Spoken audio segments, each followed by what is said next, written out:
Hello, my name is Elizabeth Boylan.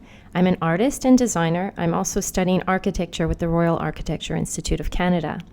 In this video, I'll share my project work from the syllabus course, The Foundations of Design. For the first assignment, we were tasked with drawing an abstract sketch of 5 different shapes. One of these shapes you were able to select, and they were of specific dimensions for the circle, square, and rectangle, actually 2 rectangles, and the added shape that I added was a trapezoid. For assignment 2, you would use the abstract drawing as a springboard to create a 3D concept of form and void. Here's a sketch to represent that transformation from 2D to 3D. Next came the fun part, building a 3D model. I first built a digital version in Maya and then created a model using museum board. I extruded out 4 chambers from a central cylinder, creating an asymmetric and dynamic structure that was inspired by the original abstract drawing.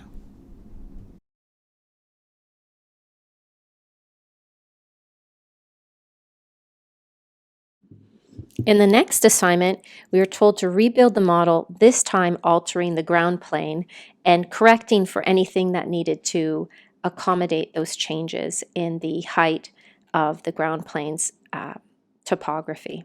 So rather than doing something like creating stairs or an incline on the whole ground plane, I decided to cut into the ground plane, creating a perimeter void that surrounded the structure with 3 bridges that served as pathways and entries or exits into and out of the building. With the model now built and the ground plane adjusted, in assignment 4 we're to represent the scale of this habitat. So that's what I've done. I've added a doorway and some little people, just stickmen. One of them is on a skateboard just on the edge of the half pipe. And this gives an idea of what kind of size this structure is. Assignment 5 was to graphically represent the model built in assignment 3 in both plan and section. The plans for this structure would be the ground plane and the 2 upper levels, and then the sections would be 2 diagonal section cuts to show what kind of activities or habitation might occur in this structure. So here we have the ground level, where it shows the main entrance and then 2 exits at the center of this cylindrical structure, and a spiral staircase that leads up to the next 2 levels. On the outside, we have a perimeter of what is a walkway that surrounds the building, and then the skate park loop that goes around with these bridges that go over the tunnels for the skate park. And then at the outer edge is some trees for the landscaping. In arriving up to level 2 from the spiral staircase, we have access to 3 separate extensions: a climbing gym in what is the upright tall rectangular extrusion, a pool in the trapezoidal extrusion, and a locker room, which is a shared extension with the next level and sits beneath the yoga meditation room.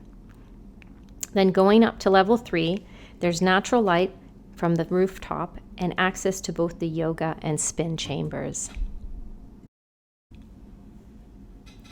Viewing this in section, I've included graphics to represent the activities that may occur in such a space and structure.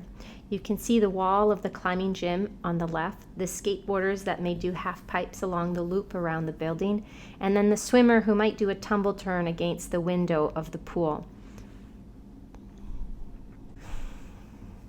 In the final 2 assignments, you were to use different methods of exploration to develop conceptual architectural design. I worked first on vector illustrations to show the building surface quality, which I imagined as a metallic surface. Then I went analog with good old-fashioned graphite on graphics vellum. The final rendition of this to represent space, plane, program, and form while exploring the interconnectedness of activities. So in this case, the outdoor activities, which are the skateboard park. In these final drawings of the exterior, I included the skateboarders making use of the half pipe loop. I really enjoyed this course, and it was my first course in architecture, and so I'm looking forward to learning more of the fundamentals and the language and the visual language of architecture. So thanks for watching.